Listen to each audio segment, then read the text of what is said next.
প্রাক্তন কেন্দ্রীয় সশস্ত্র পুলিশ বাহিনী কল্যাণ সমিতির সাংবাদিক সম্মেলন। তরুণ বিশ্বাস, কলকাতা। 13 এপ্রিল সোমবার 2026 প্রেসক্লাব কলকাতায় প্রাক্তন কেন্দ্রীয় সশস্ত্র পুলিশ বাহিনী কল্যাণ সমিতির উদ্যোগে সাংবাদিক সম্মেলন অনুষ্ঠিত হয়েছে।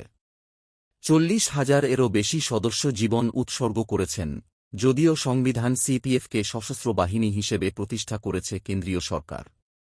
পশ্চিমবঙ্গে 500 কোম্পানি নির্বাচনী দায়িত্বে নিয়োজিত। 2012 সালে সরকার প্রাক্তন সিপিএফ কর্মীদের সৈনিক হিসেবে গণ্য করার নির্দেশ দিয়েছিল।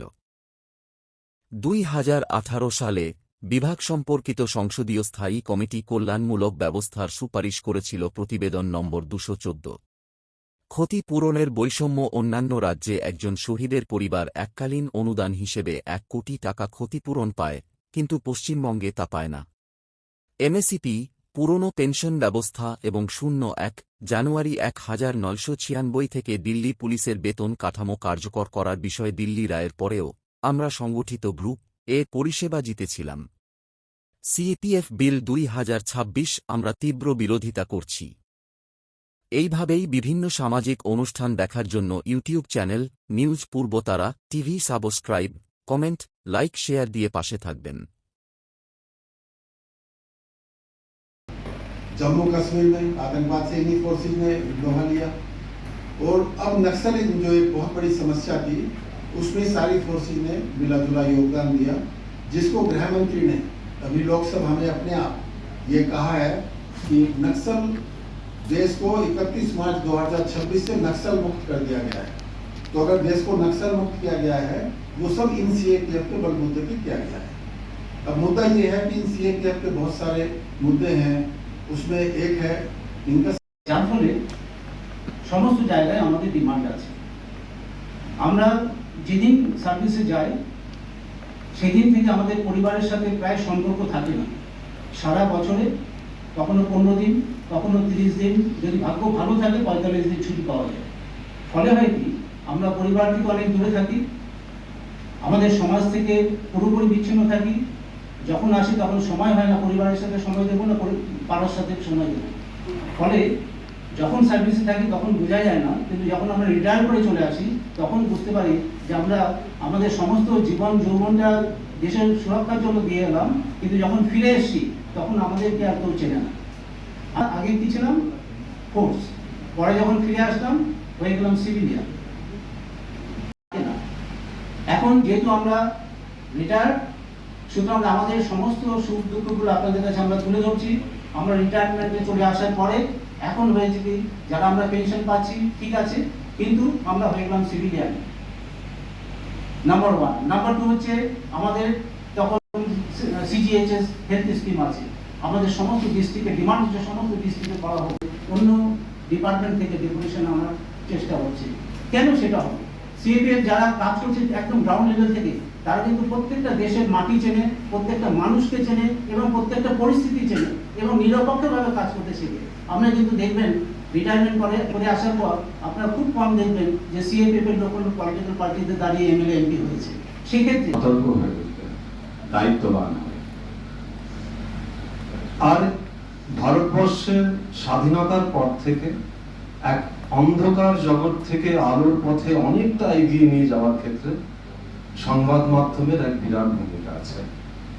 অথচ সাংঘাতিক ডিউটি করতে না পারায় আজকের এই আর্থসামাজিক অবস্থাতে 10 বছরের মধ্যে 1 লক্ষের বেশি মানুষ ভলেন্টারি রিটায়ারমেন্ট নিয়ে নিয়েছে ইয়াং এজে।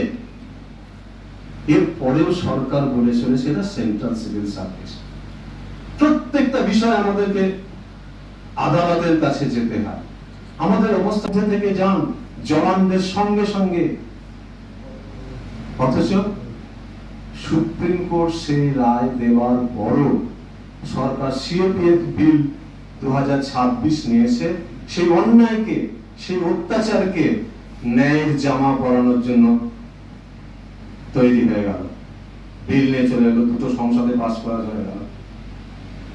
मार्च को हमने नक्सलवाद को जड़ से खत्म कर दिया, लेकिन वो भूल गए कि इसमें सैकड़ों शहादतें सीआरपीएफ के जवानों ने दी है, अन्य बलों ने दी है।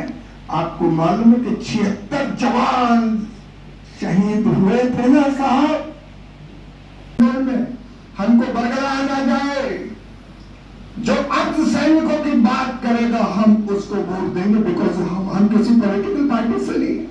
साहब कैसे Sainik Kalyan board each and every state in Bengal में भी है, जिनके घर वाले कहाँ सड़क पे हैं, चाहे कानून व्यवस्था संभाले हुए हैं।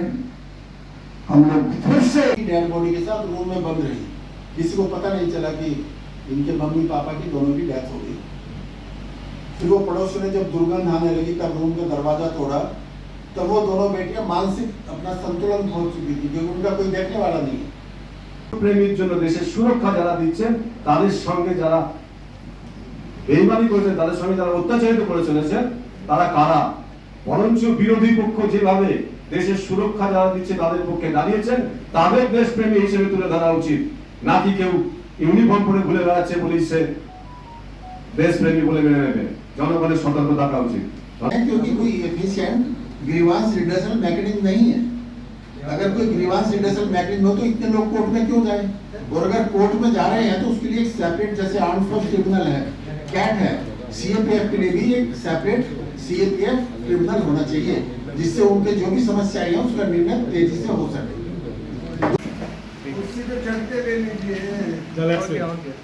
ठीक है।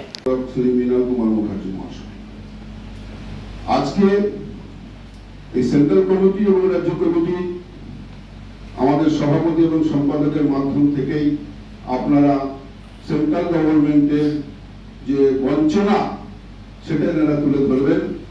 আমি सुनी गई, स्टेक होल्डर से सलामी ली गई और ये विदाउट प्रॉपर स्क्रूटनी इसको जो पार्लियामेंट में एक parliament standing committee of home affairs है उसको रेफर नहीं किया गया। तो हमारे पे विस्तार पूर्वक चर्चा हो, स्टेक होल्डरों के सुझाव मांगे जाए और तब इसका महत्वपूर्ण बिल लाया जाए, क्योंकि ये राष्ट्रीय सुरक्षा का मुद्दा है। अगर इतनी बड़ी मात्रा में पूरा सीएपीएफ उनका मनोबल गिर जाएगा तो ये देश की सुरक्षा को कमजोर कर देगा। এদিকে ব্যানারে চলে আসুন।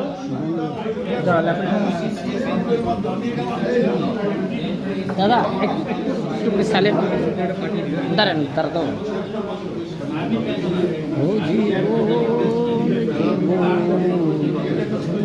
জিতেন দাদা ভালো বাইক ধরতে পারে, বাইকগুলো কিন্তু সম্পাদকে ভালো ধরতে পারে, ক্লিয়ার একদম জিনিসটা।